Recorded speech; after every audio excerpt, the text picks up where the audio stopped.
Good day, sir. I am Alizar Bantas from BSN 1C, your student nurse for today. So today, I'm going to state the catheterization. So definition, it is the insertion of the catheter through the urethra into the bladder to drain urine and medication or fluid.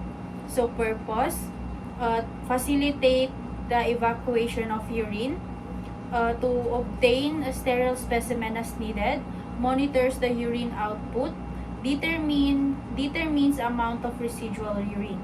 So let's proceed to the procedure number 1. Check the doctor's order and the client diagnosis and restrictions to determine any contraindications, limitations on the client physical activity. Next is assess the client overall condition. For male, determine if the client can participate and hold still during the procedure, and if the client can be positioned supine with head relatively flat. For female client, determine if she can have knees bent, and hips externally rotated. Rationale, to provide information about the client physical abilities to ensure safe execution of the procedure. Next is determine the most appropriate size of the catheter to be used and method of catheterization to be done. Rationale, to ensure patient safety and minimize discomfort. Next is gather all the equipment needed. Rationale, to promote efficiency of the health procedure to be done. Next is before performing the procedure, introduce self and verify client's identity to ensure you are administering the procedure to the right person. Next is explain to the client what you're going to do, why it is necessary, and how to participate. Rationale, to reduce client's anxiety and increase cooperation. Next is provide privacy. Providing privacy shows respect to the patient as a person. Next is wash hands to prevent the spread of microorganisms. Next is assist the client to an appropriate position and drape all areas except the perineum. For female, dorsal recumbent position. For male, supine with legs slightly abducted. Rationale, to relax the muscle and allow visualization of the catheter and to facilitate the insertion of the catheter. Next is establish adequate lighting. Rationale, good lighting is necessary to see the perineum clearly. Next is prepare the catheterization set and arrange the sterile field. Rationale, placement of equipment in order of use increases the speed of performance and decreases the risk of contamination. Next is set up the receptacle for soiled items. Rationale, to facilitate systematic actions. Next is put on sterile gloves on dominant hand. Rationale, to prevent contamination. Next is prepare the syringe with 10 cc sterile water. Rationale, to prevent contamination. Next is prepare the lubricating jelly and cherry balls with betadine. Preparing the equipment enhances the speed of performance. Next is put on sterile gloves on non-dominant hand. Rationale, to prevent contamination. Next is for indwelling catheter, attach syringe and test balloons by instilling 10 cc sterile water and deflating balloon by withdrawing the water. Rationale, to check for the balloon patency and a defect on the catheter. Next is if the drainage bag is in the set, connect the distal end of the catheter to drainage tubing. Rationale, to prevent urine spilling from a collecting container while performing the procedure. Next is for female client, clean the perineum using the cherry balls and betadine solution. First labia, far side. Second labia, near side. Third, middle including the urinary meatus. Rationale, to remove dirt and minimize the risk of urinary tract infection by removing surface pathogens. Next is um, next is next is lubricate the next is lubricate the next is lubricate the distal portion of the catheter and place it on the nearby sterile field. Rationale, to reduce friction and possible irritation as the catheter is inserted. Next is next is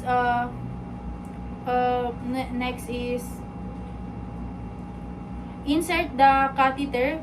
Next is insert the catheter and gently insert the catheter gently in a rotating motion. Instruct the client to take a slow deep breath upon insertion. Rationale, to relax the sphincter and to facilitate the insertion of the catheter. Next is push the Foley catheter. Push the Foley catheter 1 to 2 inch further. Rationale, to ensure that the catheter will be intact and patent. Next is inflate the retention balloon with sterile water. Rationale,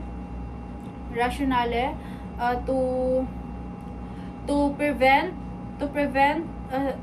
the catheter from spilling out of position. Next is slightly pull the Foley catheter. Rationale, to check if the catheter is locked in place. Next is if the lock on the Foley catheter is already insured, push 1 to 2 inch further. Rationale, to prevent pressure on the bladder sphincter. Next is remove the drape. Rationale, to access the thighs. Next is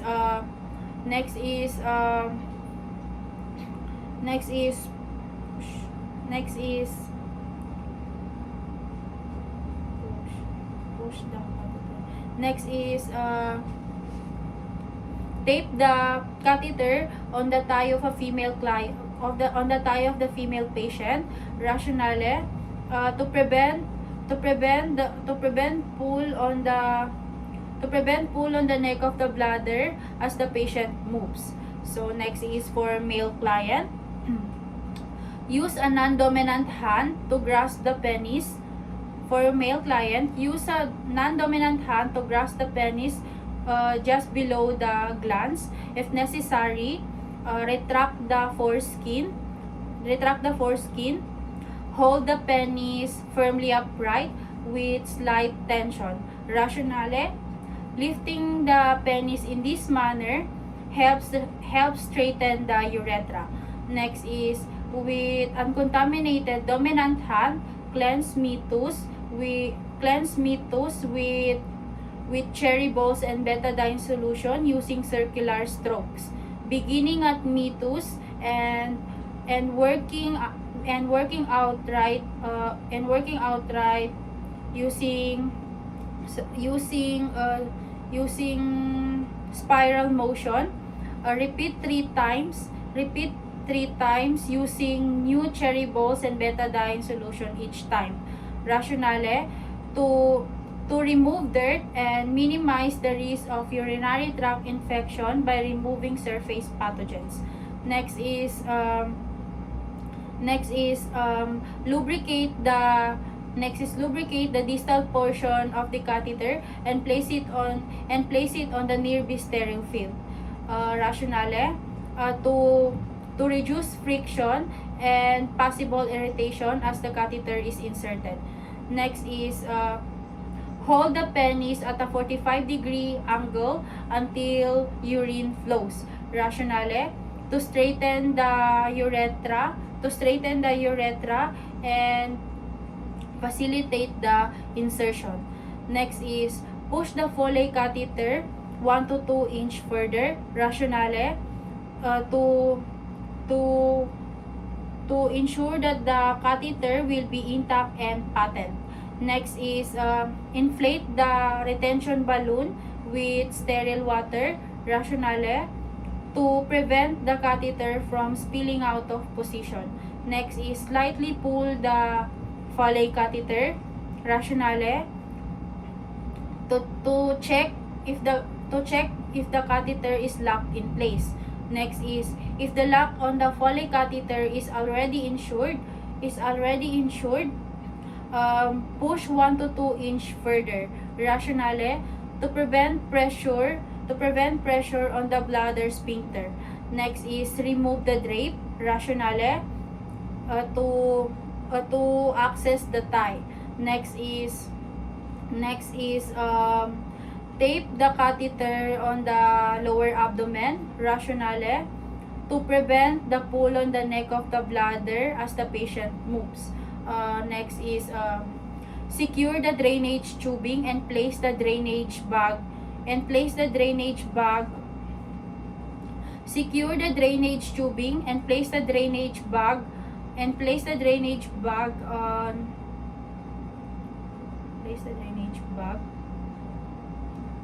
on the and place the drainage bag on the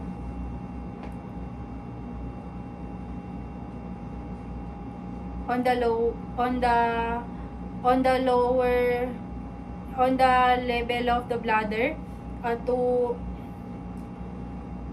prevent the bladder to prevent the bla to prevent the to prevent to prevent the bladder to drain on the to prevent the bladder to drain on the to drain freely by gravity. Next is assist the client in a comfortable position, rationale, to provide comfort and safety. Next is evaluate the client response and tolerance to the procedure, rationale, to evaluate its physiological impact on the intervention. Next is gather and discard disposable equipment, rationale, to prevent contamination. Next is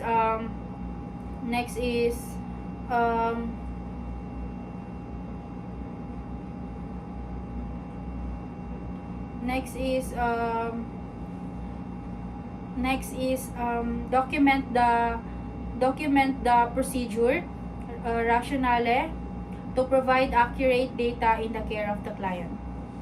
And that's all. Thank you.